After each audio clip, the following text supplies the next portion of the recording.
Saya percaya teman-teman dalam keadaan sehat, penuh dengan sukacita. Kembali lagi kita di Ibadah Online Youth Community sore hari ini. Mari saya mau ajak teman-teman untuk sama-sama kita mau beribadah. Kita mau memulai ibadah kita dengan berdoa terlebih dahulu. Mari sama-sama kita berdoa.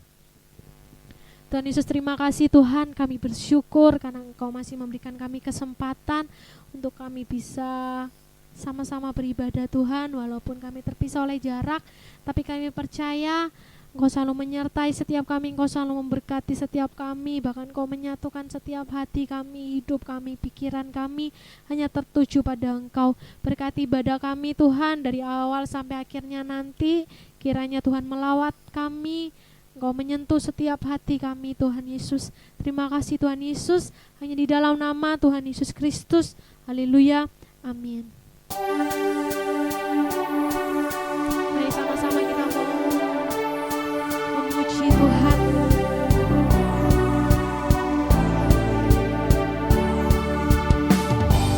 Begitu besar kasih tak terjun bagi dunia, dari kasih-Mu dia tiada tersalangi, besar dan ajaib perbuatan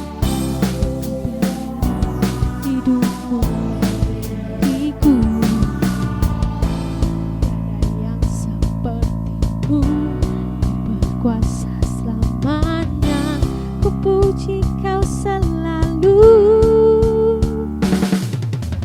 Oh, betapa dalamnya, betapa lebarnya kasih setiamu. Oh, oh, oh, tiada bandingannya, tiada duanya, tiada seperti Kau, Yesus Tuhanku.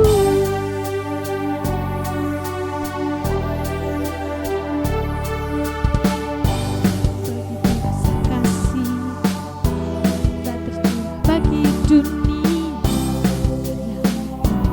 kasih-Mu yang termulia,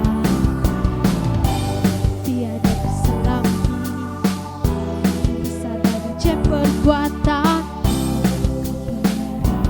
hidupmu diriku,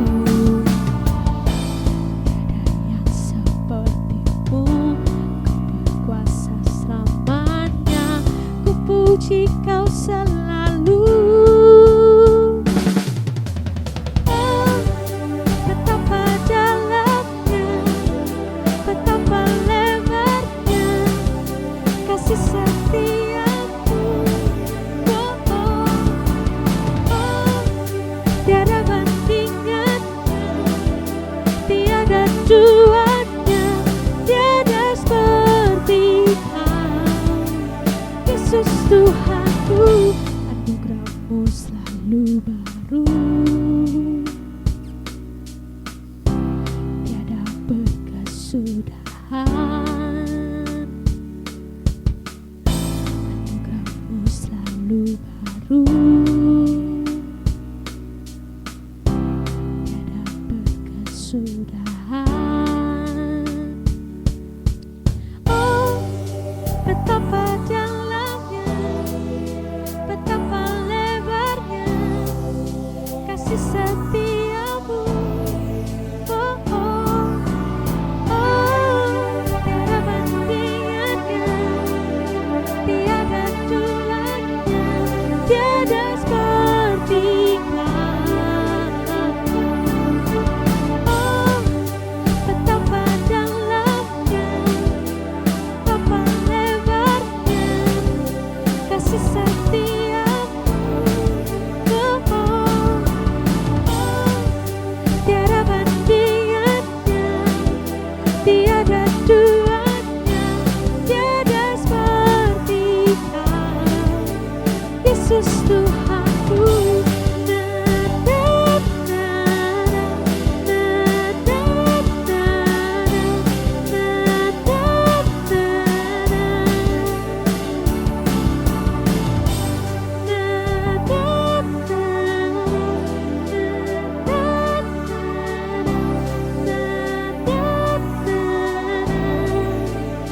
Yesus Tuhanku.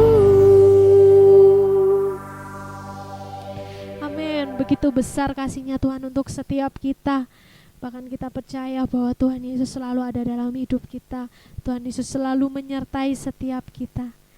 Sebentar lagi kita mau mendengarkan firman Tuhan. Mari lebih sungguh lagi datang sama Tuhan. Karena kami percaya Tuhan, Kau selalu menyertai setiap kami.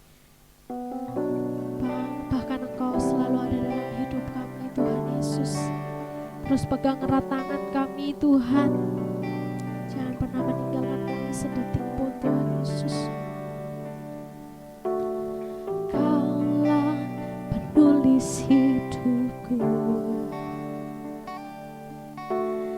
Kau membuat segalanya baru. Engkau di dalamku dan ku ada dalammu. Tak ada yang tak mungkin bagimu. Ku dicipta untukmu, untuk membawa harum namamu. Engkau di dalamku dan ku ada dalammu. Kini ku datang mencari wajah-Mu,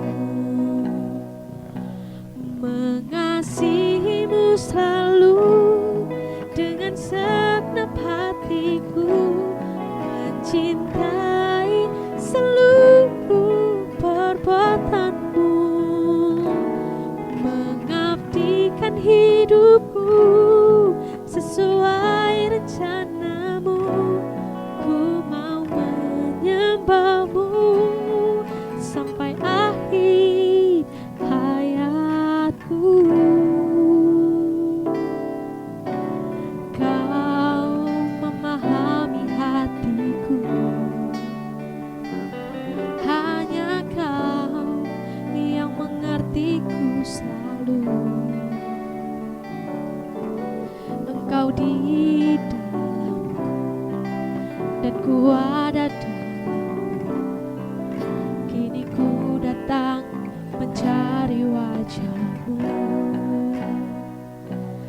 mengasihi-Mu selalu dengan segenap hatiku, mencintai seluruh perbuatan-Mu, mengabdikan hidupku sesuai rencana-Mu. Ku mau menyembah-Mu sampai akhir hayatku, mengasihi-Mu selalu dengan segenap hatiku, mencintai seluruh perbuatan-Mu, mengabdikan hidupku sesuai rencana-Mu. Ku mau menyembah-Mu sampai akhir hayatku. Oh Yesus,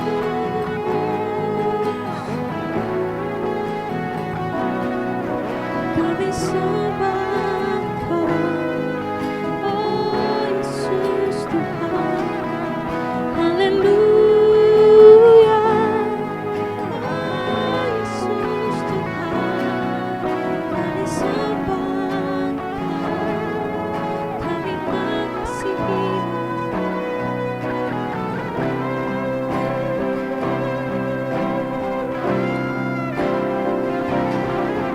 Mengasihi-Mu selalu dengan segenap hatiku, mencintai seluruh perbuatan-Mu, mengabdikan hidupku sesuai rencana-Mu.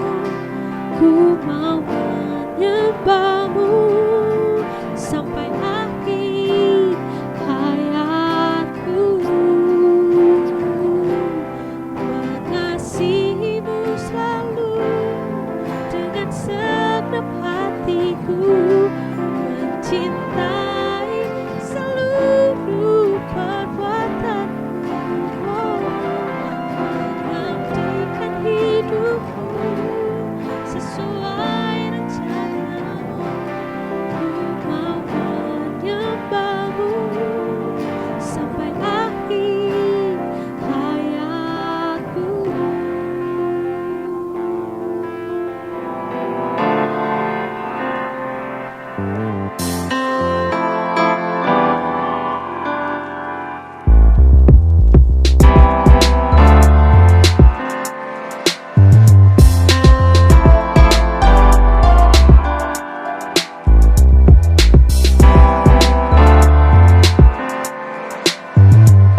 Halo, sore teman-teman. Sebelum kita memulai mendengarkan renungan sore hari ini, mari kita berdoa terlebih dahulu. Terima kasih ya Tuhan, Allah Bapa kami yang dalam surga, untuk kasih karunia-Mu, untuk kesetiaan-Mu, untuk segala berkat yang sudah Kau berikan kepada kami selama hari-hari ini. Khususnya sore ini kami boleh berkumpul meskipun secara virtual ya Tuhan, tetapi kami sangat bersyukur kami masih punya waktu untuk bersama-sama dengan teman-teman kami memuji dan menyembah Engkau, Allah kami yang kami agungkan dan kami tinggikan. Terima kasih ya Tuhan untuk kesempatan sore yang indah ini. Kalau sebentar kami akan mendengarkan sedikit sharing, Engkau urapi hamba-Mu yang akan menyampaikan ya Tuhan, dan Engkau urapi juga anak-anak-Mu yang mendengarkan sharing ini, sehingga apapun yang kami sampaikan itu hanya berasal dari Engkau, dan kami mohon hikmat-Mu, perantaraan-Mu, sehingga kami boleh melakukan apa yang sudah kami sharingkan sore hari ini dalam kehidupan kami masing-masing dan menjadi berkat untuk kami. Terima kasih ya Tuhan, kami serahkan seluruh sharing ini dalam tangan-Mu, biarlah Engkau saja yang bertata dan beracara dalam acara ini. Terima kasih ya Tuhan, hanya dalam Yesus Kristus kami sudah berdoa. Amin. Gak kerasa minggu ini adalah minggu terakhir di bulan Agustus ya. Bagaimana kabar teman-teman sekalian? Ya mungkin banyak yang gak kemana-mana ya, karena pandemik seperti ini. Banyak yang semuanya serba online, bahkan ibadah kita pun juga kita adakan secara online. Ya, tapi kita harus tetap bersyukur ya teman-teman, karena kita masih punya waktu, kita masih punya kesempatan. Tuhan masih memelihara hidup kita diberikan sehat walafiat tanpa kurang satu apapun dengan kondisi kita saat ini. Oke, sore ini minggu terakhir di bulan Agustus, which is itu adalah 4 bulan lagi kita sudah memulai lagi tahun yang baru, tahun 2021, yang dimana kita semua banyak yang berharap ya 2021 lebih baik daripada 2020 ini. Semuanya hilang dan kita bisa beraktivitas seperti biasanya, kita bisa ke sekolah, kita bisa kuliah, kita bisa bekerja dengan tanpa halangan. Bahkan kita mungkin yang udah kangen ke gereja sama-sama ngumpul dan sebagainya, semoga itu cepat tercapai ya. Oke, sore ini mari kita bahas satu bahasan yang ya semua orang pasti punya sifat ini. Tetapi bagaimana kita memanage itu dengan baik? Ya, sore ini kita mau bahas tentang egosentrik. Ya, egosentrik atau bisa dibilang dengan egoisme atau egoistik atau bahkan self-centered. Ya, self-centered. Apa sih sebenarnya definisi dari egois ini? Atau egoisentrik ya. Kalau kita ngomong, kita make it short aja, egois dah. Daripada nanti bingung egoistik itu apa dan lain sebagainya, nanti bingung, kita make it short, egois ya. Kita akan bahas sebuah tema egois. Egois itu pada prinsipnya adalah perilaku yang seolah-olah mementingkan apa yang menjadi mau kita tanpa memikirkan orang lain. Perilaku di mana kita lebih penting daripada orang lain yang ada di sekitar kita. Ya, sifat ini selalu berfokus pada dirinya sendiri atau diri kita sendiri tanpa memikirkan gimana sih perasaan orang lain, gimana sih resiko untuk orang lain, gimana sih akibat dari ulah kita yang mungkin menyeleweng atau mungkin menyebabkan orang lain itu kalau kita ngomong menyebabkan orang lain itu rugi nih, tapi kita yang untung, tapi orang lain rugi. Nah, kita akan bahas lebih dalam lagi. Kita akan buka di Filipi 2 ayat 4 ya. Kita akan buka ayat kita di Filipi 2 ayat keempat.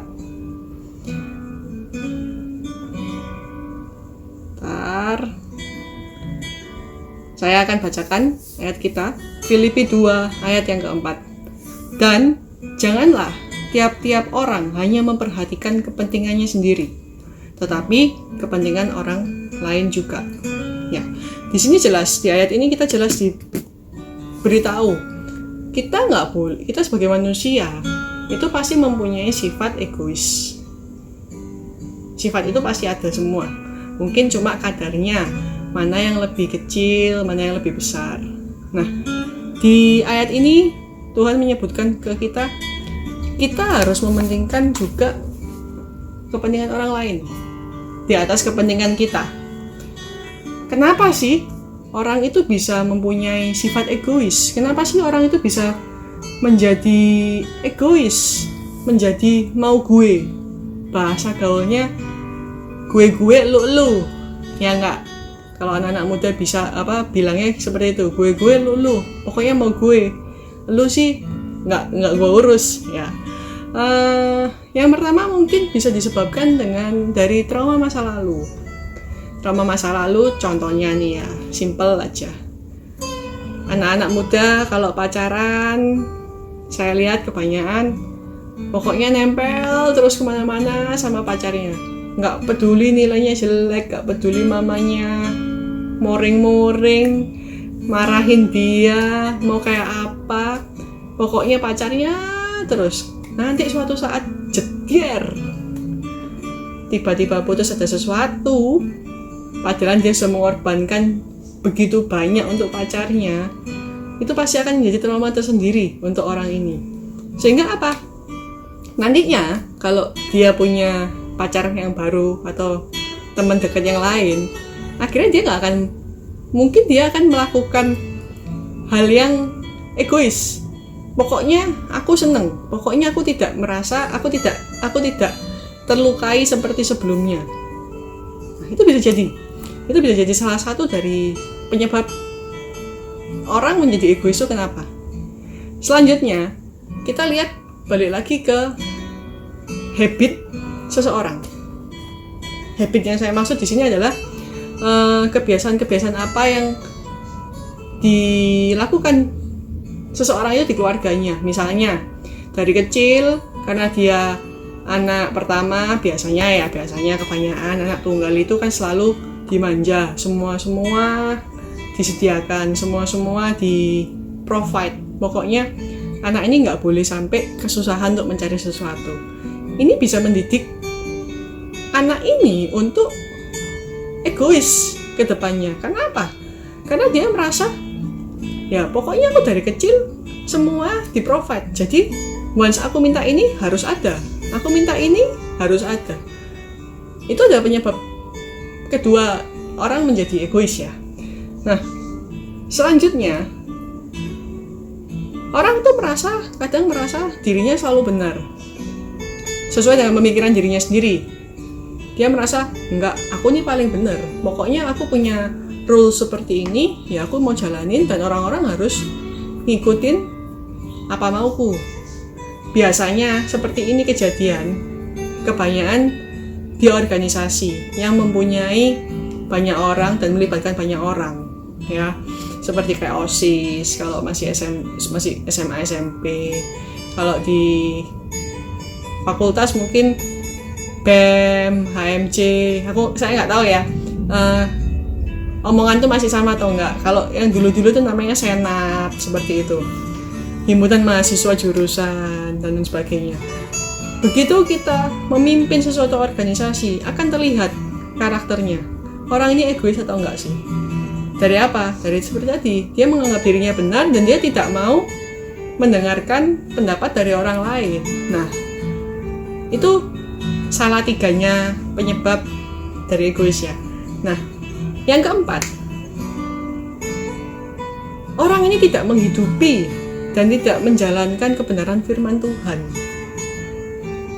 Kenapa? Mari kita baca di Roma 14 ayat yang ke-7. Roma 14 ayat yang ke-7, demikian bunyi firman Tuhan. Sebab tidak ada seorang pun di antara kita yang hidup untuk dirinya sendiri, dan tidak ada seorang pun yang mati untuk dirinya sendiri. Ya, jelas di sini disampaikan Tuhan sudah mengirimkan anaknya yang tunggal untuk kita, menebus dosa-dosa kita, sehingga apa? Kita yang seharusnya masuk ke dalam api pencucian, masuk ke dalam penghukuman kekal, kita diselamatkan dengan cara Tuhan disalibkan, sehingga dosa-dosa kita dimurnikan, sehingga kita bisa lahir baru, sehingga kita bisa menjadi seseorang pribadi yang nggak di cawe-cawe sama dosa masa lalu kita, seperti itu. Nah, jelas di sini kan dibilang di ayat ini, tidak ada seorang pun dari kita yang hidup untuk dirinya sendiri, dan tidak ada seorang pun yang mati untuk dirinya sendiri. Tuhan rela berkorban untuk kita, sehingga nggak ada lagi yang namanya kita hidup ini untuk diri kita sendiri, untuk kepentingan kita sendiri. Kita hidup harus untuk Tuhan, harus untuk semuanya, apapun itu bertujuan ke Tuhan. Jangan menjadikan ini adalah aktualisasi diri kita, tapi kita harus memfokuskan apapun yang kita lakukan itu untuk Tuhan, semata-mata untuk pekerjaannya. Ya,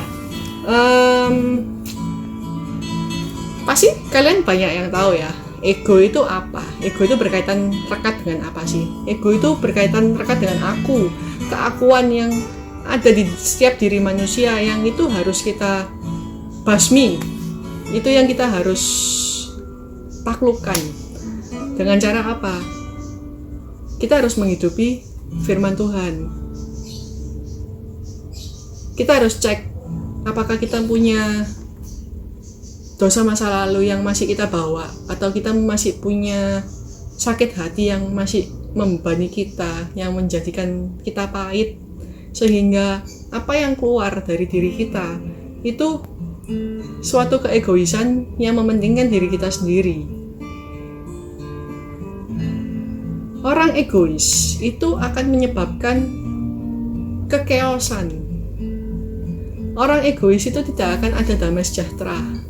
Dan orang yang egois itu akan mengacaukan segala sesuatunya.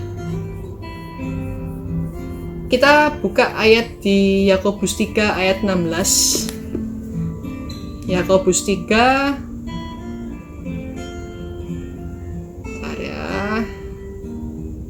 Yakobus 3 ayat 16. Demikian firman Tuhan.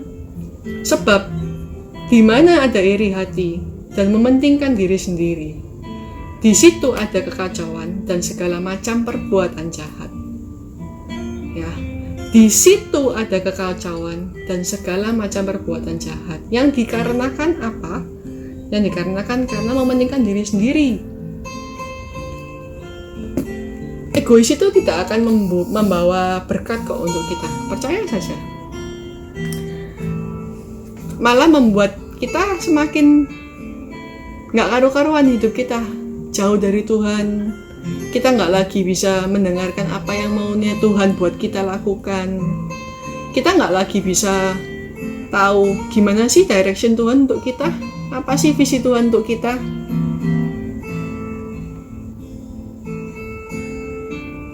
So, mari kita belajar untuk coba kita untuk belajar menjadi orang yang tidak egois, orang yang selalu bisa membagi dan mengetahui keinginan seseorang.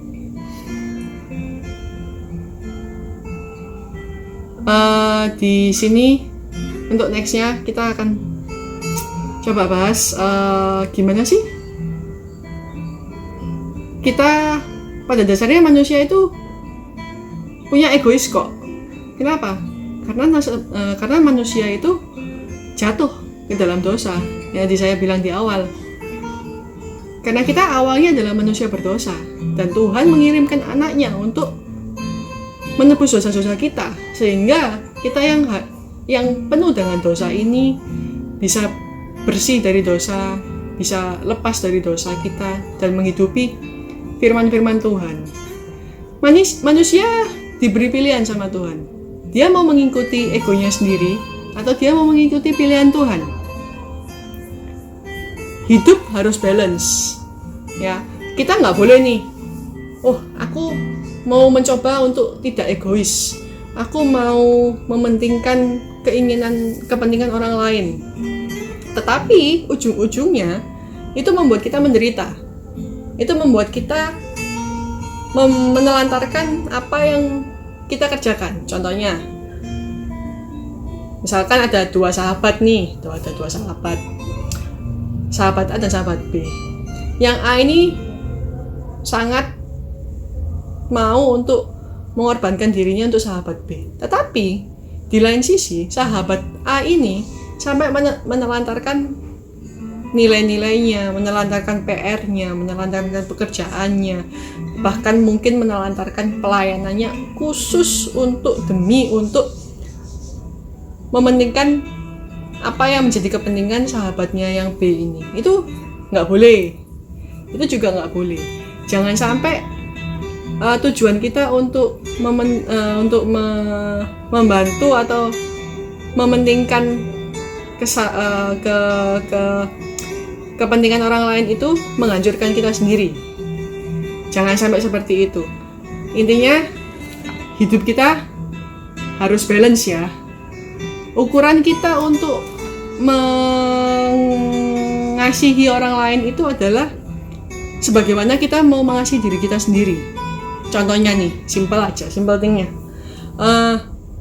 Kalau kita nggak mau menunggu seseorang, kalau kita janjian, terus kita nggak suka menunggu orang ini kok telat ya, orang ini kok nggak on time ya kita jangan seperti itu ke orang lain. Ya kita harus juga on time ke orang lain, sehingga apa yang kita lakukan itu akan kembali ke kita juga. Jadi kita nggak suka orang yang nggak on time, ya kita jangan nggak on time sama orang lain, gitu ya. Ya, belajar untuk menanggalkan egois kita ini sulit, memang sulit.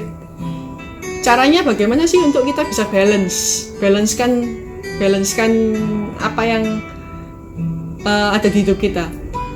Kita mungkin bisa coba dengan belajar untuk puasa. Nah, belajar puasa itu kan belajar untuk meredam nafsu kita, meredam apa yang jadi keinginan kita, terus kuasai desire kita. Gimana sih kalau misalnya kita bisa nih, kita punya duit banyak, kita bisa beli motor yang bagus gitu.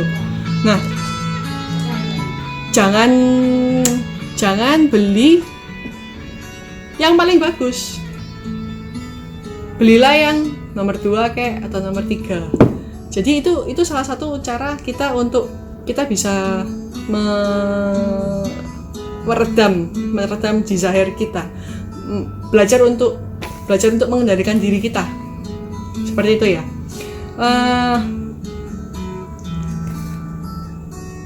Bagaimana dengan kehidupan yang ada di gereja saat ini? Banyak yang mungkin beberapa yang ngomong gini, loh saya ke gereja tapi kenapa Tuhan tidak mengabulkan doa saya? Bisa dibilang itu egois? Bisa. Kenapa? Karena Tuhan mau kita datang ke Dia itu tanpa pamrih.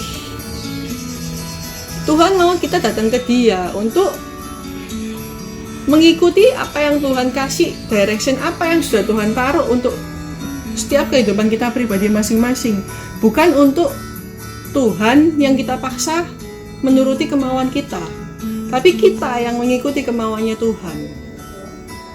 Kita buka di Yakobus 4 ayat 3. Yakobus 4 ayat 3. Saya bacakan. Begini firman Tuhan. Atau kamu berdoa juga, tetapi kamu tidak menerima apa-apa, karena kamu salah berdoa. Sebab yang kamu minta itu hendak kamu habiskan untuk memuaskan hawa nafsumu. Jelas di firman Tuhan dikatakan ya, Kadang-kadang kita komplain nih sama Tuhan, Tuhan aku sudah berdoa, aku sudah berdoa mati-matian sama Tuhan, tapi kok Tuhan belum mengabulkan permintaanku. Coba kita recheck lagi, apa yang kita sudah doakan ini benar atau enggak, atau cuma hanya untuk mementingkan dan memenuhi nafsu kita sendiri, tapi kita tidak memikirkan apa yang kita mau itu akibatnya gimana, atau apakah ada sesuatu yang baik di dalam doa, di dalam permintaan kita. So, yuk kita belajar untuk menjadi orang yang tidak egois, belajar untuk menjadi orang yang care sama sekitar kita. Kita bisa mulai dari keluarga kita, papa mama kita, kakak-kakak kita, adik-adik kita. Belajarlah untuk mulai dari hal-hal yang kecil, agar kita nantinya terbiasa untuk oke, fine, berarti ini aku nggak boleh egois ya, aku harus memikirkan A, B, C, D, F, G. Tetapi balik lagi ya, saya remind lagi kita ke kalian semua, jangan sampai pengorbanan kita itu membuat kita menderita, karena itu tidak akan menjadi berkat, tapi itu akan menjadi kesakitan. So life is a balance ya, kalau kalian pernah banyak dengar, harus balancing life antara pekerjaan dan having fun, atau antara A dan B. Nah, begitu juga dengan kehidupan kita sama Tuhan, kita harus balance. Dan kita juga belajar untuk tidak menjadi orang yang egois, belajar untuk mengendalikan diri. Mungkin kalau kita biasanya sering nih, sekarang lagi booming kan, bubble tea, kopi-kopian dan sebagainya. Mungkin kita 1 minggu kita bisa sampai order Grab 3-4 kali. Ayo kita coba dikurangi sekali atau 2 kali. Jangan sampai jangan sampai itu nantinya membuat kita jadi egois. Satu kata yang sangat bagus yang saya masih ingat sampai sekarang, dari salah satu pembina kita, waktu itu sempat sharing dan sebagainya, sudah bertahun-tahun yang lalu. Gimana sih cara kita biar kita itu tidak merasa egois? Satu kata yang sangat simpel dan sangat menancap di hati saya sampai saat ini, cukup. Ya, once kita merasa cukup, kita nggak akan menuntut lebih. Cukup di sini menurut standarnya Tuhan, bukan menurut standarnya kita. Kalau kalian mikir, oh iya, kalau kita menggunakan pemikiran kita, pasti nggak akan cukup terus. Apapun yang kita dapatkan itu pasti kita akan nggak pernah kita akan merasa cukup. Karena apa? Itu sifat manusia, sifat bawaannya manusia seperti itu. Selalu mau lebih dan lebih lagi. Di situ terlihat ya, mana manusia yang berkualitas, mana yang enggak. Begitu kita merasa cukup, kita tahu bahwa oh ya, aku sudah cukup sampai sini, aku harus pindah ke bagian ini. Oke, aku sudah cukup di bagian C ini, aku harus pindah ke bagian D ini. Jadi ada sedikit cerita. Kebetulan saya bekerja di satu perusahaan dan banyak berinteraksi dengan banyak orang dan menghandle sebuah tim. Ya, saya punya rekan kerja itu. Menurut saya, dan tidak menurut saya saja ya, tapi menurut yang lain, orang ini sangat egois. Kadang-kadang saya juga mikir, capek juga ya ngadepin orang seperti ini.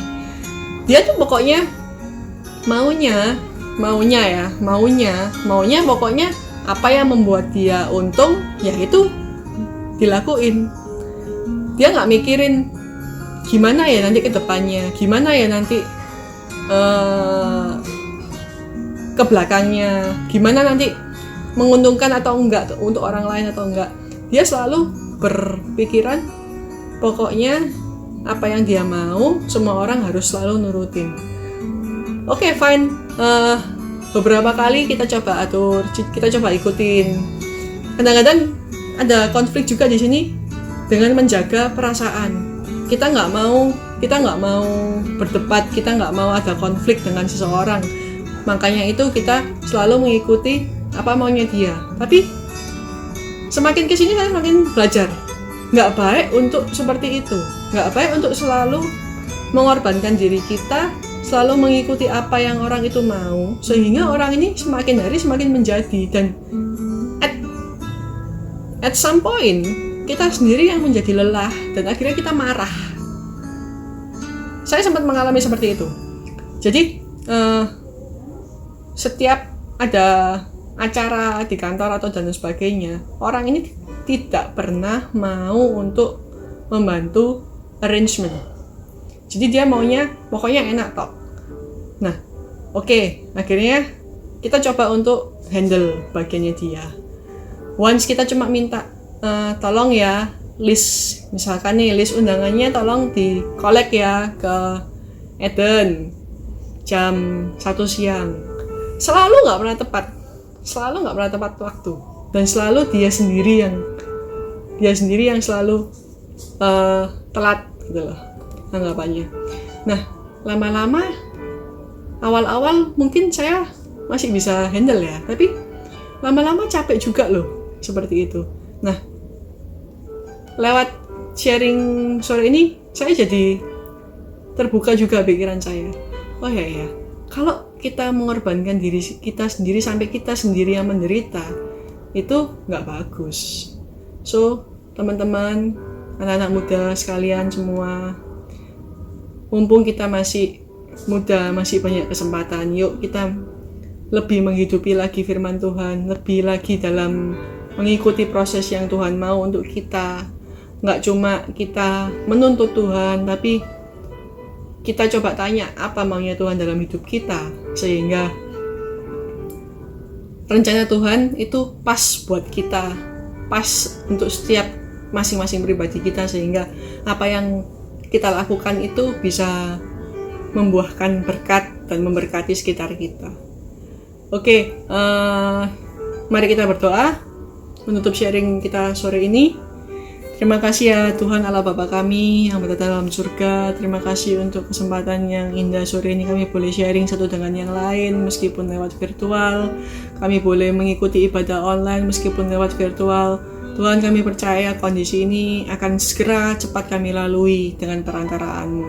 Tuhan, bantu kami, kuatkan hati kami, kuatkan kami ya Tuhan, untuk menjalani hari-hari yang ke depan yang pasti lebih menantang daripada hari ini. Tuhan, kami tahu kami punya Allah yang gak terbatas. Kami tahu Tuhan, kami percaya kalau kami bisa mengandalkan Engkau, dan kami hanya mengandalkan Engkau dalam kehidupan kami. Tuhan, bantu kami untuk proses kami, untuk menanggalkan semua keegoisan yang kami miliki di dalam diri kami ya Tuhan, sehingga kami selalu fokus sama Engkau. Kami bisa mendengarkan apa yang Engkau mau, kami bisa mengikuti direction yang dari Tuhan, dan kami boleh menjadi umat-umat pemenang yang selalu memberkati dan menjadi berkat untuk sekitar kami. Terima kasih ya Tuhan, terima kasih untuk sore ini. Berkati teman-teman kami yang sudah melayani, WL, PAW, tim produksi, multimedia, semua yang jemaatmu juga yang melihat ibadah online sore hari ini. Tuhan, berkati kami semua, jagai kami, berikanlah kami kesehatan, jauhkanlah kami dari segala mala bahaya dan tipu daya iblis, dan juga jauhkan kami dari pencobaan, dan bebaskanlah kami dari semua yang jahat ya Bapa. Berikanlah kami kesehatan, berikanlah kami berkat, hikmat, rahmat, akal budi yang daripadamu, sehingga kami mampu untuk menjalani hari demi hari kami yang kami lalui ke depannya. Terima kasih ya Tuhan, terima kasih Tuhan. Pulihkan dunia ini, pulihkan negeri kami, pulihkan kami semua ya Tuhan. Jauhkanlah pandemik ini segera mungkin ya Tuhan, sehingga kami boleh beraktivitas secara normal seperti dahulu. Terima kasih ya Tuhan, kami serahkan kehidupan kami 1 minggu ke depan ini, dan pertemukan kami ke dalam jam-jam ibadah yang lainnya, sehingga kami bisa boleh terus in touch sama saudara-saudara kami, dan kami boleh terus bertumbuh satu dengan yang lain di dalam Engkau ya Bapa. Terima kasih ya Tuhan, berkati Youth Community, berkati GPPS Sawahan, berkati kami semua, berkati Indonesia. Dalam nama Yesus Kristus kami sudah berdoa dan bersyukur. Haleluya. Amin. Oke, see you next week dengan speaker yang lain, dengan bahasan yang lain, dan dengan sesuatu yang baru. Stay safe everyone. Kalau nggak perlu-perlu, nggak usah keluar-keluar, pakai masker untuk jaga diri kita dan diri sekitar, orang-orang sekitar kita. Oke, stay safe. God bless you.